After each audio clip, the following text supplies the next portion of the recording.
wabarakatuh. Bismillahirrahmanirrahim. Tabarakallah Darul Furqana ala abdihi liyakuna lil alamina nadhira. Allahumma salli wa sallim ala sayyidina Maulana Muhammadin wa ala alihi wa sahbihi asma'in. Nama ba'du. Sedanten keluarga besar Bapak Kawula, sedanten kampung mriki ingkang hadir ingkang kula hormati, semua hadirin hadirat ingkang kula hormati. Tadi kula ngisi di Mbak Mabrur, niku abahnya guru saya. Niku 33 menit. Jadi kira-kira di sini gimana menit? Berapa?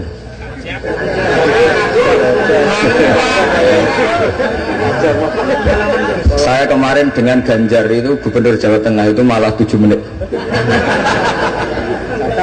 Karena apa ya? Tak anggap iman itu kan sudah mulai kecil sampean. Kok ijek mulang itu terus piye?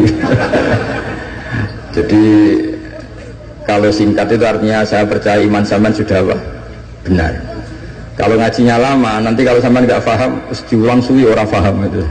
Tapi kalau sedikit, nanti 7 menit sampean nggak paham. Sing salah Gus bolak mulang mau 7 menit, mulanya nggak paham. Tapi gini ya, kalau tentu punya kenangan banyak terhadap komunitas ya, atau kampung sini. Yang diajarkan para nabi adalah wattaba'tu millata abai Ibrahim wa Ishaq wa Yaqub. Jadi kalau ada satu keluarga, misalnya saya ini putra Kiai Nur Salim kelahiran sini, itu harus pakai satu identitas saja. Misalnya saya kenal bapak itu orang yang hafal Quran. Jangan pakai status-status yang lain, nanti jadi repot. Misalnya sampean di bapak Suga eling Sugiye, di bapak melarat eling melarate, di bapak kasus eling kasusnya, itu nanti jadi repot. Inginnya Allah semua orang hanya pakai status, semuanya adalah hamba Allah Subhanahu wa ta'ala. Karena itu yang status permanen. Sampean soal Allah itu sekalipun presiden itu tidak siapa-siapa, semuanya hambanya Allah Subhanahu wa ta'ala. Sehingga ajaran Nabi yang abadi diantaranya adalah saksikan bahwa saya adalah Abdullah wa Rasuluh, saya ini hamba Allah. Nah, sekarang semua kerusakan di dunia itu dimulai dari merasa tidak sebagai hamba. Seorang dirjen atau menteri ketahanan pangan itu mesti ngira semua kecukupan pangan Indonesia itu karena dia.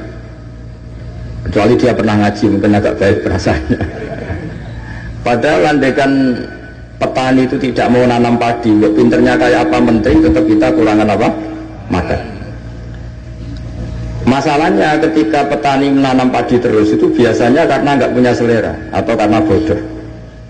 Nah, baru tanya bodoh itu mereka tidak nekuni profesi lain, nanam padi terus. Artinya ada padi banyak itu ya baru tanya orang bodoh. Makanya saya ini terkenal kiai pembela kaum bodoh.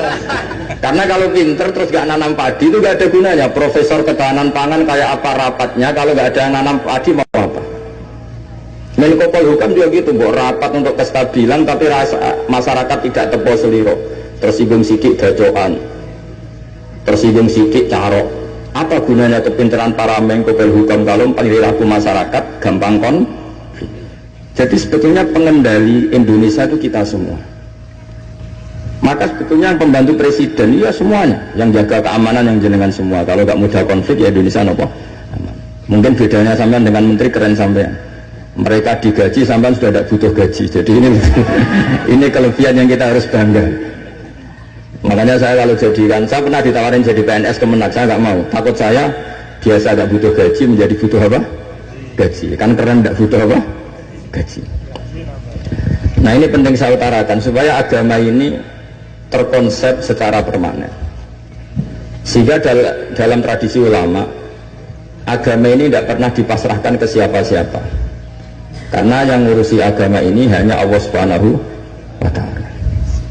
Pernah dalam satu dialek, Umar adalah orang yang sangat sukses dalam memimpin Islam. Sampai menaklukkan zaman itu sudah sampai Eropa Timur, sampai Asyirkul Aqsa. Sehingga kayak apa kerinduan orang sama Sayyidina Umar radhiyallahu anhu.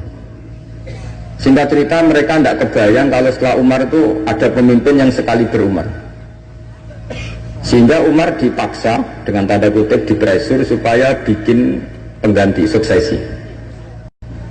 Setiap Ibnu Umar anaknya jalan-jalan kemana-mana, itu mesti masyarakat bilang gini, Mbok yo abah kamu itu bilang ada suksesi supaya pemimpin ini jelas tahapannya. Terus mereka bikin analogi itu kias. Kalau ada kambing 100, penggembalanya tinggal gelanggang, itu dianggap dolim, tidak ya dolim, pasti kocar kacir. Apalagi ini penggembala manusia. Kalau suatu saat Umar meninggal, itu pasti kacau. Umar sempat tertarik sama pikiran itu, sehingga beliau ingin menunjuk seorang khalifah pengganti. Lama-lama beliau bangun terus bilang gini, tidak jadi kan. Agama ini yang punya Allah, jadi nggak boleh dipikir oleh Umar. Agama ini pernah ditinggalkan orang yang lebih baik ketimbang saya, yaitu Abu Bakar, tetap jalan. Dan agama ini pernah ditinggalkan oleh Rasulullah SAW, orang terbaik di dunia, dan tetap jalan. Karena yang ngurusi Allah. Makanya sekarang nggak ada wali songo. Mungkin zaman wali songo Panjunan tidak seperti ini. Tapi sekarang dipimpin Ustadz TPG, Islamnya lebih maju ketimbang zaman dipimpin wali songo. Bukan karena ustadznya yang lebih hebat dibanding wali songo, memang agama ini diurusi oleh Allah Subhanahu wa Ta'ala. Ustadznya kasus ya agama jalan. Nah, itu banyak cerita-cerita di TV ustadz apa? Kasus agamanya juga jalan. Ada kiai ditangkap KPK, agama juga jalan. Karena agama ini nggak bergantung seorang kiai, juga nggak bergantung kemenak. Agama ini yang mendesain, yang menjaga hanya Allah Subhanahu wa Ta'ala. Cerita paling modern itu Uni Soviet. Uni Soviet itu negara komunis. Ratusan tahun orang Islam dikooptasi di Uni Soviet. Tapi mereka Islamnya luar biasa, menyembunyikan Islamnya. Belajar tauhid di basemen, di tempat-tempat sembunyi.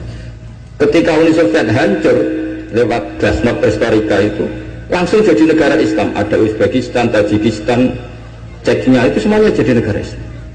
Artinya gini, agama ini pernah jaya bahkan saat dikooptasi Uni Soviet. Indonesia juga pernah jaya padahal dijajah Belanda 350 tahun. Justru menjadi masalah kalau kita ini terlalu bergantung negara. Kiai gelem mulang nak untuk bos, santri gelem mondok mergo kepalanya dicatat di negara sehingga dapat fasilitas. Oke, negara baik kita akui. Tapi itu nggak bagus bagi kita kalau terlalu bergantung. Karena biasanya kita berkontribusi kepada agama, sekarang mendapat dari negara untuk ngurus agama. Masalahnya bukan di ngurusnya, ketergantungan ini yang menjadi Islam nanti bahaya ketika ada masalah. Nggak biasa imun ya, nggak biasa kebal. Sehingga pikiran-pikiran para ulama dulu, cara berpikir itu, agama ini harus dijaga karena kita yakin Allah yang menjaga. Kenapa saya cerita demikian? Karena Islam di Indonesia sekarang itu luar biasa. Katanya malah Islam terbaik di dunia sekarang. Kenapa kok terbaik di dunia? Kenapa Islam Indonesia punya gelar terbaik di dunia? Di mana-mana, di Mesir, di Syria, di Irak itu konflik. Dan kalau konflik sampai saling bunuh. Kita tahu urutan dosa besar, satu adalah musyrik, nomor dua adalah orang mukmin saling bunuh. Nah Indonesia buatan, gedeng tangganya mau ngerasani tok, tinggu kegiatan itu. Ya ini gitu-gitu dok. Yang bisa nyantet ya tidak nyantet. Jadi biasa saja. Nanti kalau bodoh ya kosong-kosong lagi, nanti tukaran lagi ya gitu.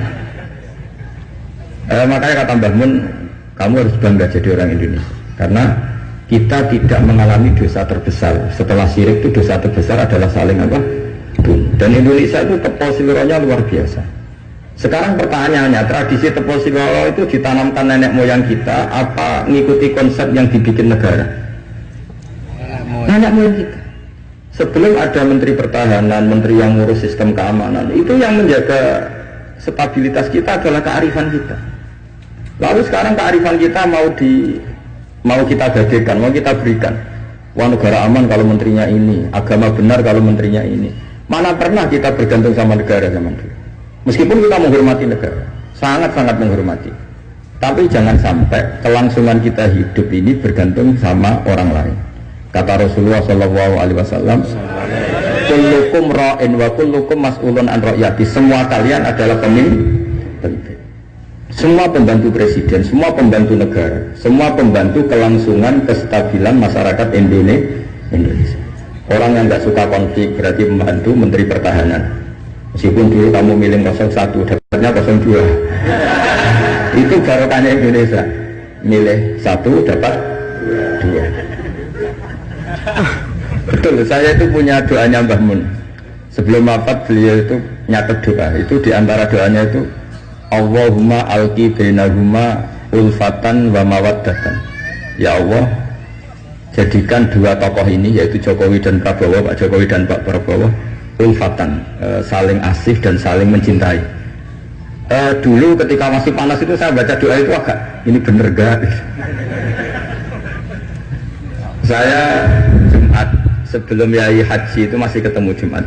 Beliau cerita kalau mau ketemu Megawati, terus ketemu Bu Mega hari Sabtu. Ahad beliau terbang ke Mekah, terus Selasanya wafat. Selasa keberapa itu hanya hari Selasa. Itu diantara doa yang dititipkan sama anak dalam itu, doa itu. Yang baca juga agak-agak ini yang bener aja doa ini. Terus selanjutnya ditutup min abdikal fakir memun zubair. Ya Allah, jangan lihatlah saya, kata Bangun di doa itu, lihatlah saya yang berdoa. Barang kemarin setelah pelantikan menteri ternyata seperti itu saya tambah kagum bahwa kita punya guru seorang wali, jadi doain sesuatu yang mukal saja kesampaian. Doain yang mukal saja sampai teks itu sekarang masih saya simpan, tulisan tangannya Mbah Mun. Itu dulu diberikan anak dalam. Kalau saya itu menerima wasiat jadi pengurus, jadi beberapa kali saya ditawarin jadi pengurus PBNU, saya nggak mau, sampai berkali-kali nggak mau. Hanya PBNU udah kurang akal pakai tangannya Mbah Mun supaya agak maksa saya. Karena saya memang dari dulu nggak punya rencana jadi orang besar, biasa aja. Gak jenengan itu kan enak. Mau ngopi santai, mau melarat ya pantas, mau keliru ya pantas karena ada kiai itu. Jadi enak lah. Jadi kiai itu kan tidak enak. Nak ramalan lulus tuh, tapi nak keliru disalah wong akeh. Lah sampai nak salah dimaklumi. Jadi enak. Pokoknya masyarakat awam itu enak. Terus jadi kiai ruginya gini, misalnya saya orang alim alamah, ada pengumuman Gus Pak masuk surga. Nanti pengumuman kedua itu mengecewakan dan para penggemarnya. Memang aturannya. jadi rugi sebetulnya. Karena memang aturannya gitu. Para wali, para orang alim ini kan dapat masuk surga. Tapi pengumuman kedua itu dan itu nggak ada syaratnya. Pas para penggemar itu nggak ada syarat. Siapa saja bisa. Makanya terus banyak orang jalan pintas, nggak mau alim sendiri ya, penggemar Gus Pak aja. Itu sebetulnya oportunis, itu orang nakalan lah kira-kira gitu.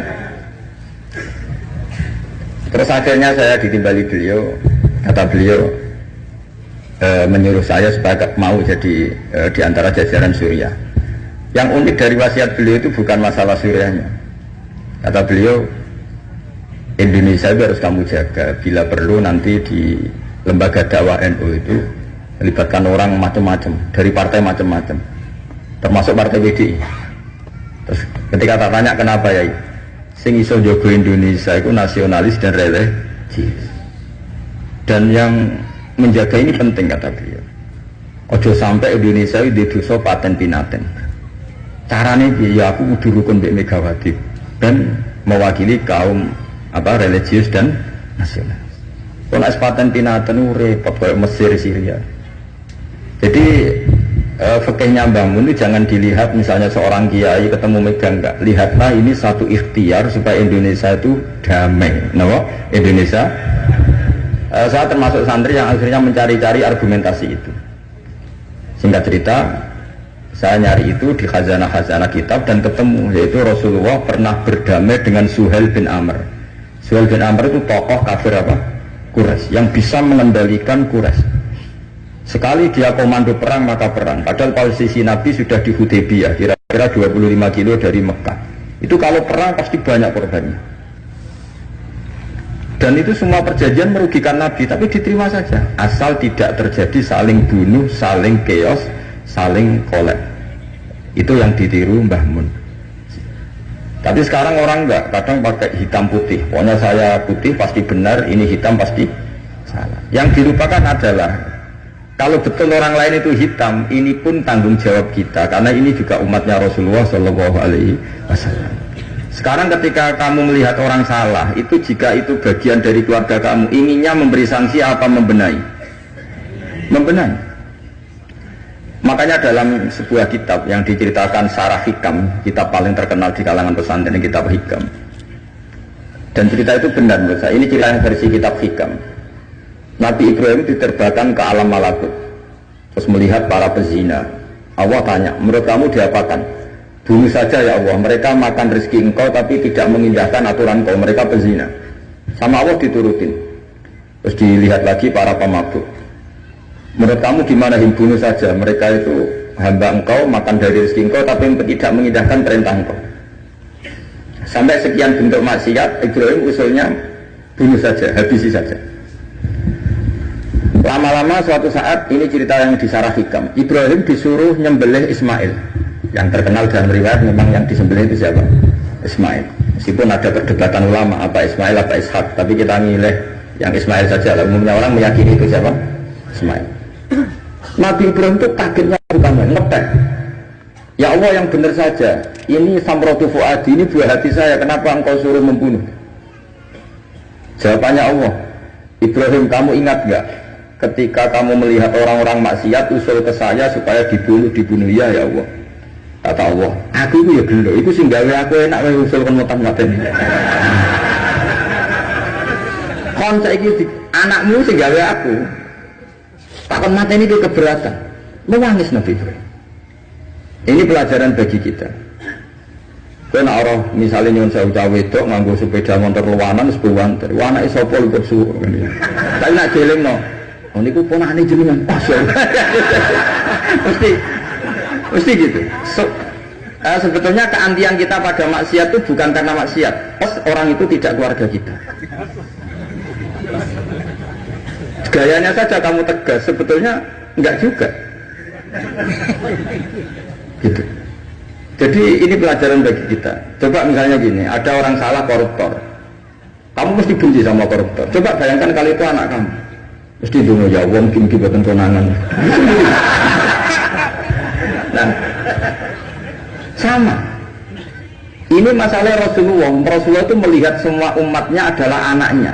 Sing lagi abangan, sing lagi setengah abangan, sing hitam, semuanya adalah Maka kalau ini semua umatnya melihat orang abangan, ya pikirannya itu memandu mereka tobat, bukan malah dianggap kafir.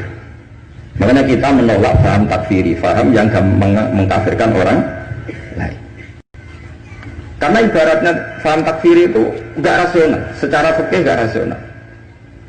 Allah yang Tuhan saja, yang punya semuanya, itu jelas ngendikan qul ya ibadiyalladzina asrafu ala anfusihim la taqnatu min rahmatillah. Terusannya ayat wa anibu ila rabbikum. Orang-orang yang sudah melampaui batas oleh Allah dipanggil, ayo kembali ke saya kembali. Kemudian orang-orang takfiri ini, orang-orang ekstremis ini, hamba Allah yang sedang maksiat dianggap tidak Islam atau kafir, keluar dari area kemukminan. Wong yang Allah Tuhan saja, yang di luar disuruh masuk. Ini yang sudah masuk malah disuruh keluar. Coba Nabi diutus jadi Nabi itu untuk mengislamkan orang kafir apa untuk mengkafirkan orang Islam? Ya Nabi lo diutus itu untuk mengislamkan orang kafir apa mengkafirkan orang Islam? Mengislamkan orang. Makanya aliran-aliran ekstrim sidik-sidik ngafirkan orang itu satu mesti goblok dulu mesti. Dua mesti nggak tahu ngaji. Tiga terlalu semangat tapi khazanah ilmunya itu pas-pasan. Karena tadi kebencian kita ini pasti ada unsur dengan tanda kutip nafsu. Ya tadi kamu benci sama cawe itu yang kuatoan cekak sepeda motor buantek. Barang mbok pisau itu boleh wong ayu banget seneng kue. Kira-kira masih misoi tidak gitu. Itu mesti atau gini. Kamu benci sama orang yang nyulayani janji. Zaid tidak janji sama kamu mesti marah. Janjian kok gak rene gini-gini. Coba Zaid itu orang yang ngutangi kamu. Berani nggak ngumpat-ngumpat Zaid meskipun nyulayani janji. Zaid itu orang yang memberi tangan kamu 10 juta terus janjian nyulayani janji. Bisa nggak kamu bentak Zaid? Terus gak ditagel sewenang. Artinya ketika kamu disulayani janji marah itu mesti gini. Sudah nyulayani janji plus tidak berjasa. Nah ini yang yang kita dapat kearifan dari Nabi Ibrahim. Saat kita enak saja usul orang maksiat dibunuh, dimatikan oleh Allah, itu plus mereka kebetulan tidak anak kita. Coba andaikan zaman di alam malakut Ibrahim tahu yang nakal itu anaknya, apa kira-kira usul demikian? Nah makanya ini jaga kearifan kita, bahwa bayangkan orang lain itu keluarga kita. Makanya kearifan dari bapak saya, bapak itu senangnya kancanan orang macam-macam, masuk musim bulat-bulat. Terus saya tanya, kenapa Pak? Sing gelem dadi ngono iku ya sapa? Karena itu kearifan. Sing gelem dadi ngono iku santrinya bapak dulu yang bulat ya banyak. Iya itu bengkel, nggak gelem dadani barang rusak ya rasa dadi apa? Iya. Makanya saya ini keterusan, saya termasuk jenis kiai yang nggak tegas. Tapi karena kearifan, kiai yang terlalu tegas itu biasanya tidak pati arif. Ya tadi, bayangkan itu anak kamu, pengen ngaji malah diboyong. Cara itu anakmu, Pak Yai memberi kepengen didadani malah jiran. Jadi ini pelajaran bagi kita. Jadi coba khazanah-khazanah itu jangan sampai hilang. Memang ada banyak riwayat tentang Nabi Ibrahim menyembelih Ismail. Sebagian kitab meriwayatkan bahwa Ibrahim itu saking senangnya sama Allah, ditanya Ibrahim, andaikan kamu punya sapi sekian, kamu korbankan untuk saya enggak? Iya ya Allah, untuk taqarrub ilaika. Kurban itu maknanya satu prosesi ibadah untuk mendekatkan diri kepada Allah.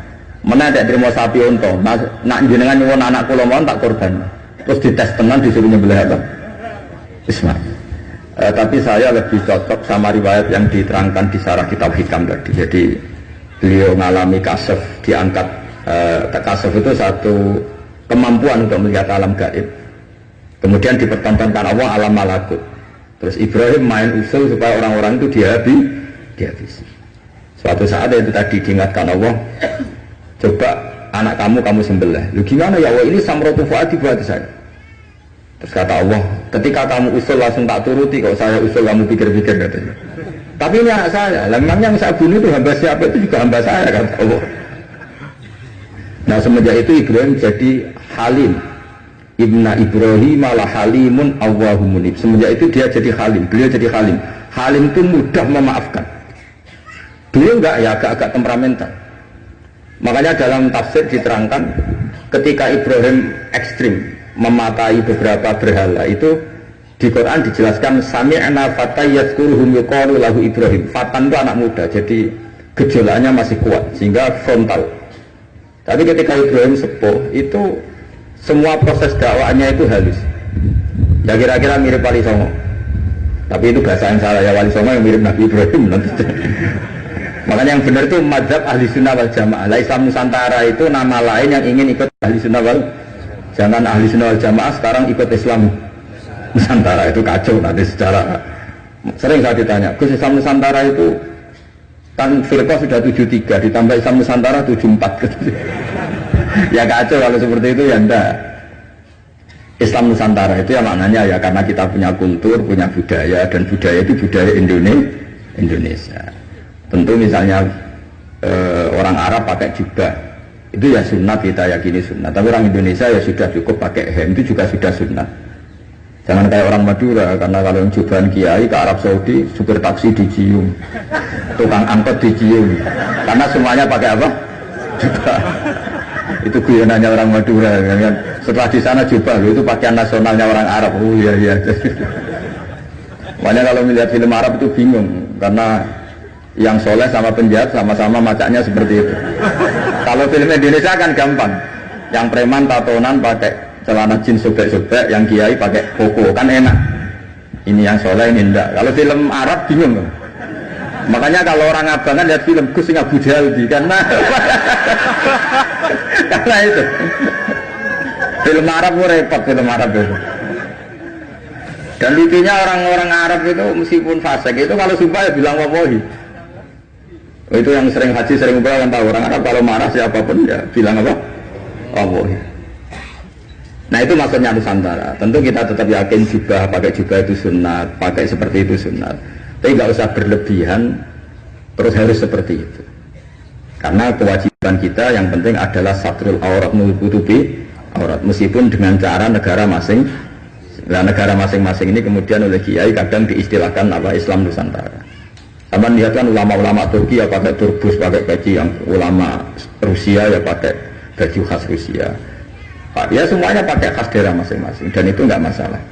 Karena kata Allah wa ma arsalna mir rasulin illa bilisani apa kaum. Semua rasul itu punya tradisi sesuai tradisi kaumnya masing-masing. Tentu tradisi yang positif.